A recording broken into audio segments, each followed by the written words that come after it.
A group and we will explain about assessing writing. But before that, let us introduce ourselves. My name is Sonia Audrey. My name is Eninta. My name is Wahinisha Fitri. And my name is Fitri Febriani Sinaga.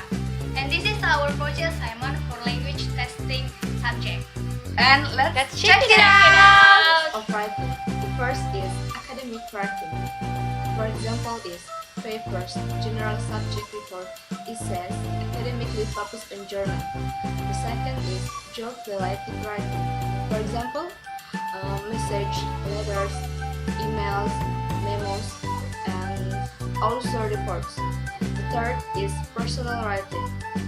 For example, letters, emails, greeting card, invitation, message from phone, and also notes, calendar entry, and the last is shopping list.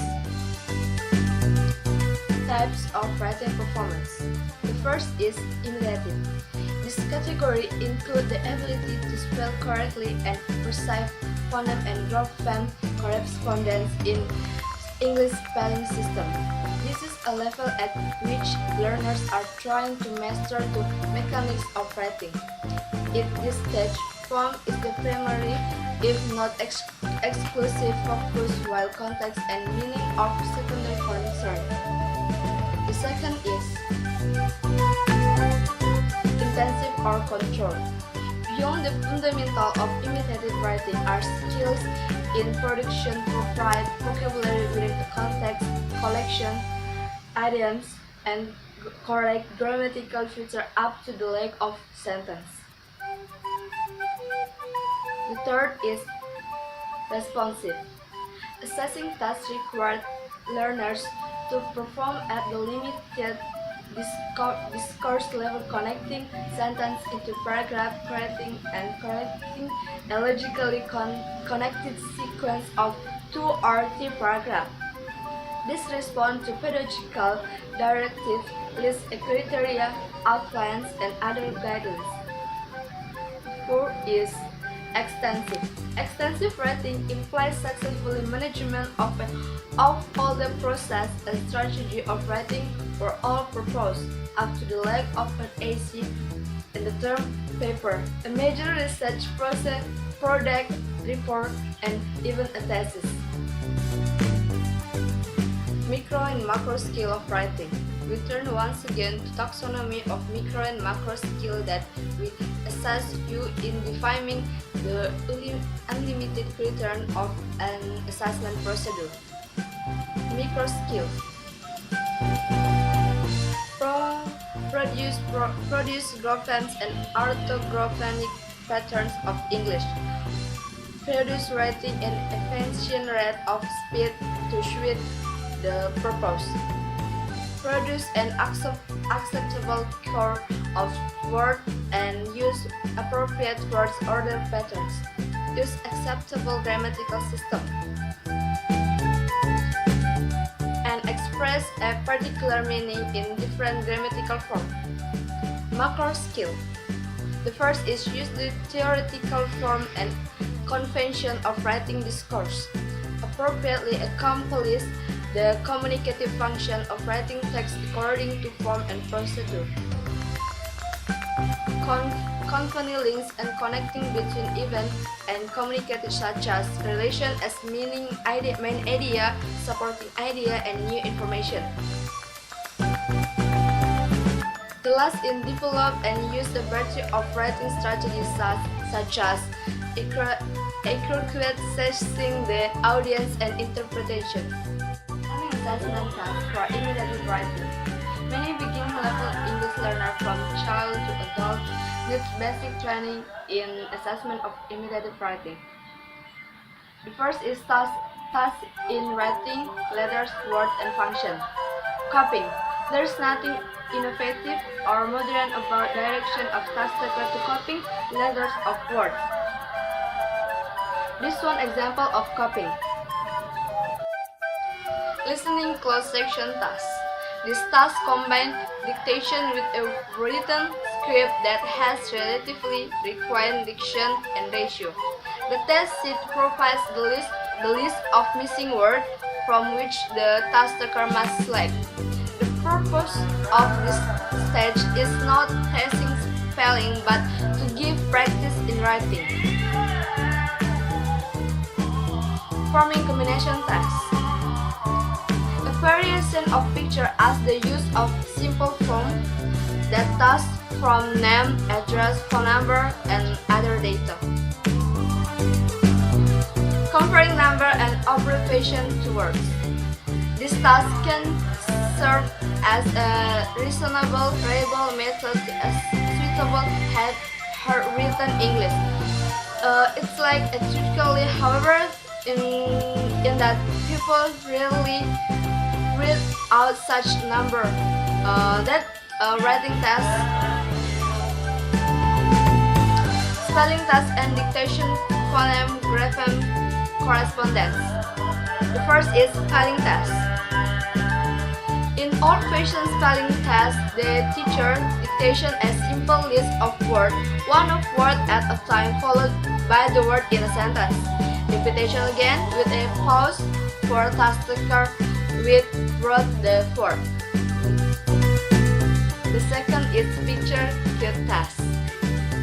Pictures are displaying with an object of focusing on familiar word whose spelling may be unforgettable. Items are chosen according to the objects of assessment.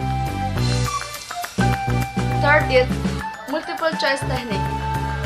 Listening word and perhaps in the form of multiple choice task is crossing over into the domain of assessing reading. Matching phonetic symbols. This works best with letters that not have one-to-one correspondence with the phonological symbols in the symbol below the answer, which of course do not appear of the test sheet or include the bracket of the reference. And this one is the example of matching phonological Assessment tasks. There are 5 types of designing assessment tasks. They are intensive controlled writing, dictation and dictocam, grammatical transformation task, picture cue, and vocabulary assessment task. And the first type is intensive controlled writing. This may be thought of as form-focused writing, grammar writing, or simple guided writing. A good deal of writing at this level is display writing as opposed to real writing. Students reduce language to display their competence in grammar, vocabulary, or sentence formation, and not necessarily to convey meaning for an authentic purpose. And the second is dictocam and dictation. Dictation is simply the rendition and writing of what one hears orally, so it could be classified as an imitative type of writing, especially since a portion of test takers' performance centers on correcting spelling. Dictocam is generally classified as an intensive, if not a responsive task in a writing task. Here, a paragraph is read at normal speed, usually 2 or 3 times. Then the teacher asks students to rewrite the paragraph from the best of their recollection. And the third, grammatical transformation task. There are numerous versions of tasks are possible to measure grammatical competence. The first, change the tenses in a paragraph. The second, change full forms of verbs to reduce form. And the third, change statements to yes or no or with questions. The fourth, change question into the statement. The fifth, combine 2 sentences into one using a relative pronoun. The sixth, change direct speech to indirect speech. And the seventh, change from active to passive voice. And the next is picture cue task. The first, short sentences. A drawing of some simple action is shown. The taste takers write a brief sentence. And the second is picture description. A somewhat more complex picture may be presented showing, say, a person reading on a couch, a cat under the table, books and pencils on the table. Taste takers are asked to describe the picture using following preposition: on, over, under, next to, and around.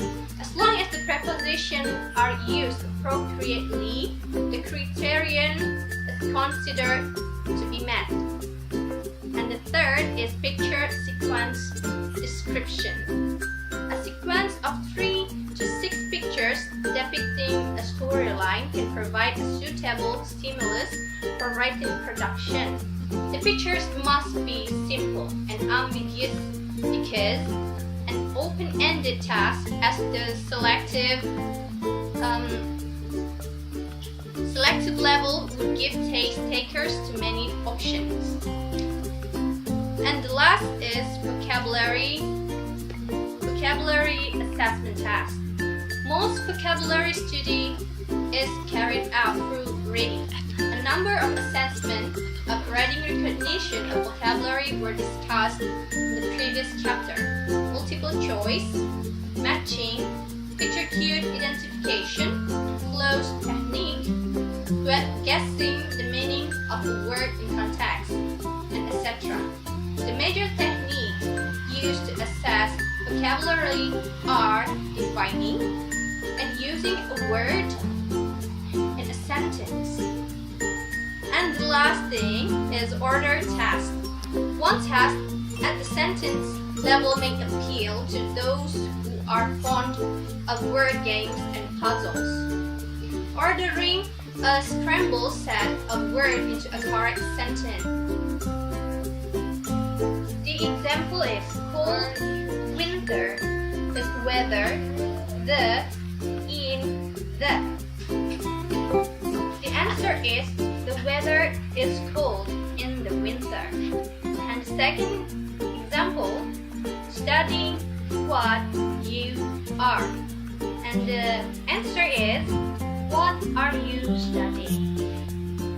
Next is issues in assessing responsive and extensive writing. Responsive writing creates the opportunity to test takers to offer an array of possible creative responses within a pedagogy or assessment framework. Test takers are responding to a prompt or assignment. The learner is responsible for accomplishing a purpose in writing, for developing a sequence of connected ideas, and for empathizing with an audience.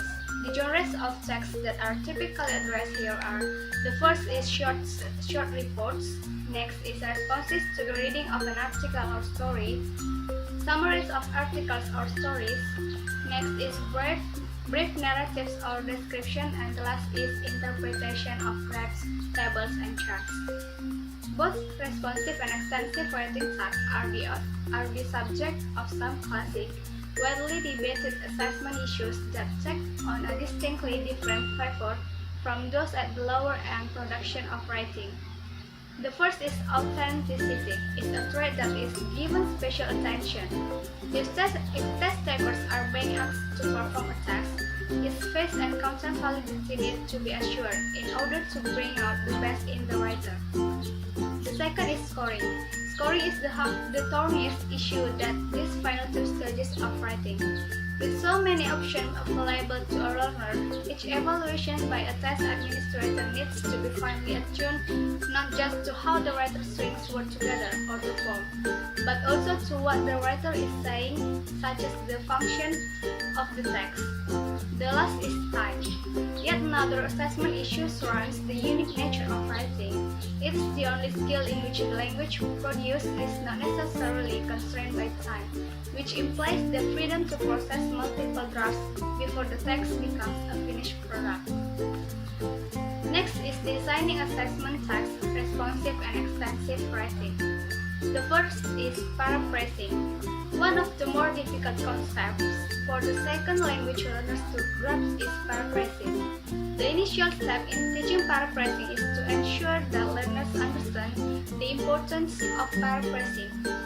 The important thing in paraphrasing is to say something in one word, to avoid plagiarizing, to offer some variety in expression. Next is guided question and answer. Another lower order task in this type of writing, which has the pedagogical benefit of guiding a learner without dictating the form of the output, is a guide question and answer format in which the test administrator poses a series of questions that essentially serve as an outline of the emergent written text. Guided writing text, which may be as long as 2 or 3 paragraphs, may be scored on either an analytic or a holistic scale. The last is paragraph construction task. The participation of reading performance is inevitable in writing effective paragraphs. To a great extent, writing is the art of emulating that one reads. You read an effective paragraph, you analyze the ingredients of its success, and you emulate it. Assessment of paragraph development takes on a number of different forms. The first is topic sentence writing. There is no cardinal rule that says every paragraph must have a topic sentence, but the starting of a topic with lead sentence or a subsequent one has remained as a tried and true technique for teaching the concept of paragraph. Assessment theory consists of specifying the rating of a topic sentence, scoring points for its presence or absence, and scoring or commenting on its effectiveness in stating the topic. The second is topic development within a paragraph. Because paragraphs are intended to provide a reader with cluster of meaningful, connected thoughts or ideas, another stage of assessment is development of an idea within a paragraph. 4 criteria are commonly applied to assess the quality of a paragraph is the clarity of expression of ideas, the logic of the sequence and connection, the cohesion or unity of the paragraph, and the last is the overall effectiveness or impact of the paragraph as a whole. The last is development of main and supporting ideas across paragraphs. As writers string 2 or more paragraphs together in a longer text, such as we move up the continuum from responsive to extensive writing, the writer attempts to articulate a thesis or main idea with clearly stated supporting ideas. These elements can be considered in evaluating a multi-paragraph essay, such as addressing the topic, main idea or principal purpose, organizing and developing supporting ideas, and the last is demonstrating syntactic variety. The next one is strategic options. A number of strategies are commonly taught to second language writers to accomplish their purposes. Writers need to be aware of the task that has been demanded and to focus on the genre of writing and the expectations of that genre. The first strategic option is attending to tasks. In responsive writing, the context is seldom completely open-ended. A task has been defined by the teacher of the task administrator, and the writer must fulfill the criterion of the task. 4 types of tasks are commonly addressed in academic writing course. The first is compare and contrast. The second is problem and solutions. The third is pros and cons. And the last is cause and effect. The second strategic options is attending to genre. Another way of looking at the strategic options open to a writer is the extent to which both the constraints and the opportunities of the genre are exploited. And the next is the test of written English, or TWE. The TWE is in the category of a time impromptu test in the test taker's are under a 30-minute time limit and are unable to prepare ahead of time for the topic that will appear. Topics are prepared by a panel of experts following specifications for topics that represent commonly used discourse and thought patterns at the university level. Test preparations manuals, such as Deborah Phillips' Longman Introductory Course for the TOEFL test, advise TWE test takers to follow 6 steps to maximize success on the test. The first is carefully identify the topic and then plan the supporting ideas. And the third is the introductory paragraph. Restate the topic and state the organizational plan of the event. And the next is write effective supporting paragraph. Restate your opinion and summarize in the concluding paragraph. And the last is edit sentence structure and rhetorical expressions. And the next one is scoring methods for responsive and extensive writing. In scoring methods for responsive and extensive writing, there are 3 methods. The first one is holistic scoring. In this method, a single score is assigned to an essay which represents a reader's general overall assessment. The second is primary trait. It focuses on how well students can write within a narrowly defined range of discourse. This type of scoring emphasizes the task at hand and assigns a score based on the effectiveness of the text achieving that one goal. And the last scoring are analytical scoring. The analytical scoring breaks a test taker's written text down into a number of subcategories and gives a separate rating for each. Analytic scoring may be more appropriately called analytic assessment in order to capture its closer association with classroom language instructions than with formal testing.